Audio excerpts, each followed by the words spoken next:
प्रणाम करो। भगवान बाबा हनुमान जी को प्रणाम। महान त्यागी बाबा सुखदेव जी को प्रणाम। परमात्माए परम पूज्य परमात्मा सेवक मंडळ नागपूर टीमची शाखा उमरेडच्या वतीने आणि स्वयं बाबाच्या आदेशानुसार आजची भगवत कार्याची चर्चा बैठक गुरुदासजी चापेकर यांच्या निवासस्थानी 90 हवन पार करून एका भगवत कार्याच्या चर्चा बैठकीला सुरुवात झालेली आहे।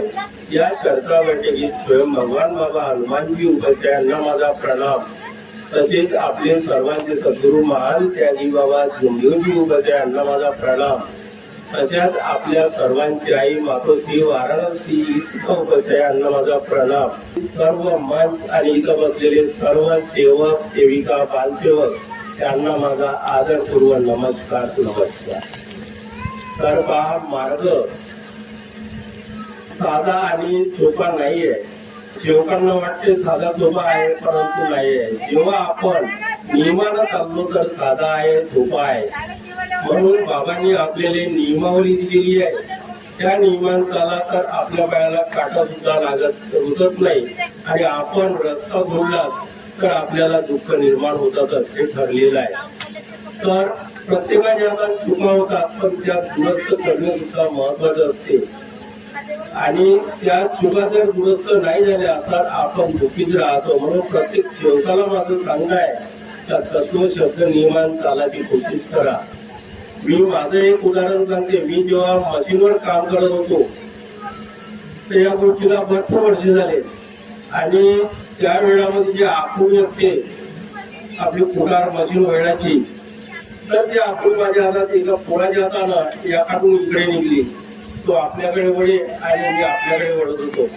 मी आखूड सोडत नव्हतो आणि तोही सोडत नव्हता, पण काय झालं का त्याला वाटलं आखूड जाऊन येत नाही म्हणून त्याला सोडून दिली आणि काहीला येऊन पाहते आखूड हातात फसून होती।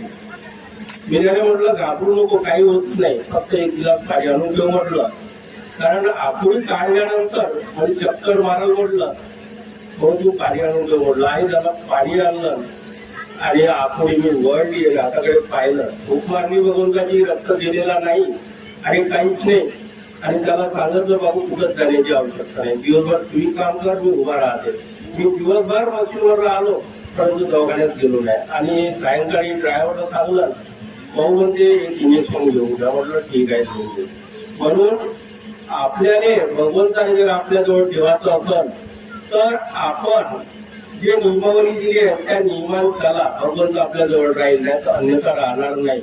आणि नियमावली मध्ये सगळे नियम दिलेले आहेत। नाही समजलं मार्गदर्शकांना विचारा, नाही त्यांनी सांगितलं तर अध्यक्ष साहेब आहेत त्यांना विचारा, पण आपल्या प्रश्नाचं उत्तर कुठूनही मिळते आणि आपण जर विचारलं नाही तर मिळणार नाही।